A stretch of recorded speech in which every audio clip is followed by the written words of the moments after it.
샬롬 할렐루야. 히브리어 단어 묵상 62번째. 부드러운 마음. 내가 이곳과 그 주민에게 대하여 빈터가 되고 저주가 되리라 한 말을 네가 듣고 마음이 부드러워져서 여호와 앞 곧 내 앞에서 겸비하여. 열왕기하 22장 19절. 위 구절에 나오는 요시야 왕은 하나님을 섬기려고 노력했을 뿐만 아니라 하나님을 사랑했다. 그는 8살의 어린 나이에 유다의 왕이 되었다. 통치한 지 10년이 되었을 때 서기관들에게 하나님의 성전을 청소하고 수리하게 했다. 그 과정에서 대제사장 hil기야가 우연히 율법책인 토라를 발견했다. 그는 율법책을 서기관 사반에게 주었는데 아마도 그 서기관만이 토라를 읽을 수 있었기 때문일 것이다. 사반은 발견한 율법책을 왕에게 보고하였다. 성전에서 소년들이 이 책을 우연히 발견했습니다. 잘 읽힙니다. 사반이 율법책을 요시야에게 읽어 주었을 때 왕은 그 책의 내용과 뜻을 곧바로 깨달았다. 요시야는 하나님의 율법을 어긴 왕국이 하나님의 심판을 받게 될 것을 깨닫고 회개하며 여호와 앞에 엎드렸다. 요시야 왕은 대제사장과 서기관과 두 종에게 가서 여호와께 말씀을 구하라고 명령했다. 그들은 예언자 훌다에게 갔고 그녀는 그들에게 하나님의 말씀을 전했다. 그 말씀의 일부는 열왕기하 22장 19절에 기록되어 있다. 요시야 왕은 그의 마음이 부드러웠고 여호와의 면전 즉 임재 앞에서 자신을 낮추었기 때문에 나라에 심판이 임하는 것을 살아서 보지 않을 것이라는 확신을 받았다. 이는 역대하 7장 14절에 있는 영적 공식처럼 들린다. 내 백성이 스스로 낮추고 기도하여 내 얼굴을 찾고 그들의 악한 길에서 돌이키면 내가 그들의 죄를 사하고 그들의 땅을 고칠 것이다. 그러나 회개에 관한 언급은 없었다. 나는 공식을 좋아하지 않는다. 하나님의 반응을 일으키기 위해 올바른 화합물이 필요한 화학 실험이나 필요한 정보를 얻기 위해 올바른 프로그램이 필요한 컴퓨터가 아니다. 요시야가 한동안 하나님의 심판을 피할 수 있었던 것은 공식을 따랐기 때문이 아니라 그의 마음이 하나님 앞에서 부드러웠기 때문이다.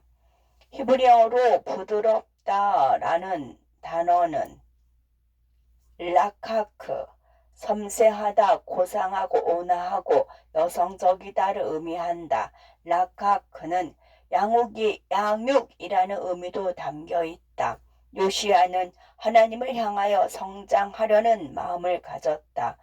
그는 또한 하나님 앞에서 겸손했다. 겸손하다로 번역된 히브리어 카나는 묵다 또는 포장이라는 의미를 담고 있다. 요시야는 마음의 모든 면을 하나의 포장에 담아 하나님께 드렸다. 그러나 부드럽다라는 단어 카나는 미완료 미래 형태이다.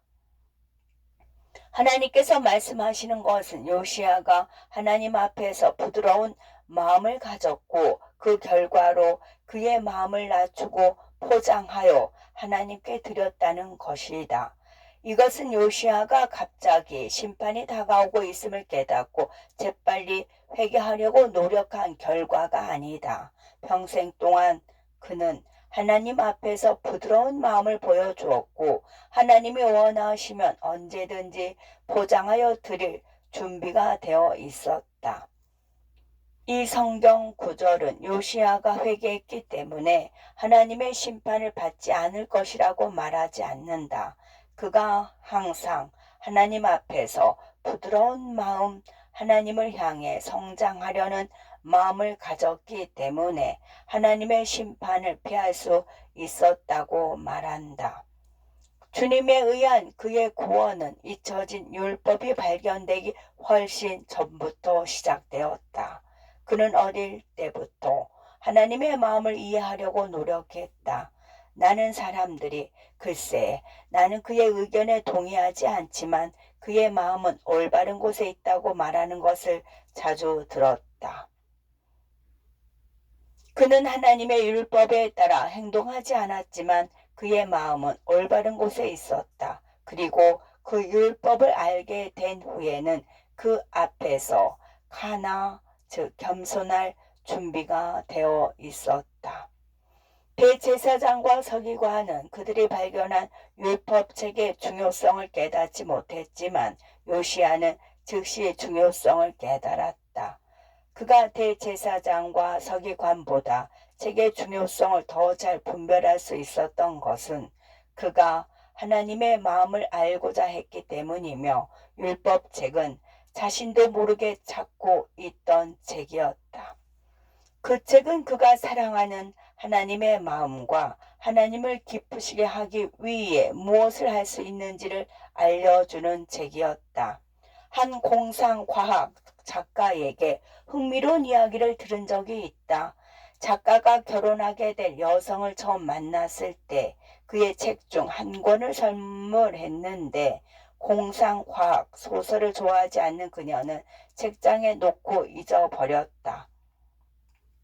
그녀는 작가와 사랑에 빠졌고 그들이 약혼한 날 책장에서 책을 꺼내어 한 글자도 빠짐없이 읽었다. 그녀는 그 책을 밤을 새워가며 3번이나 읽었다.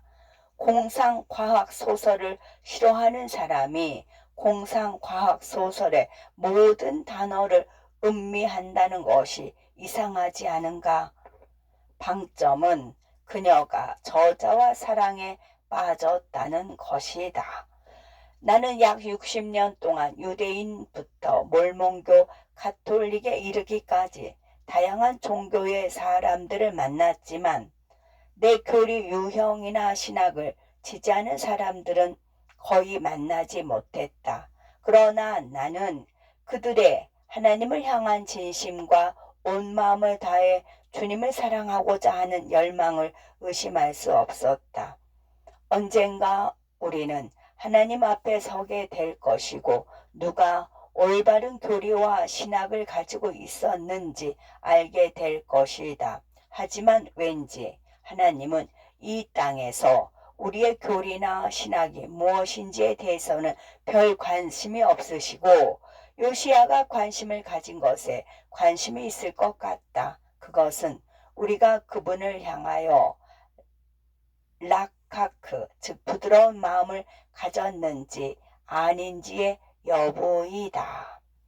내가 이곳과 그 주민에 대하여 빈터가 되고 저주가 되리라 한 말을 네가 듣고 마음이 부드러워져서 여호와 앞 곧 내 앞에서 겸비하여 부드러운 마음.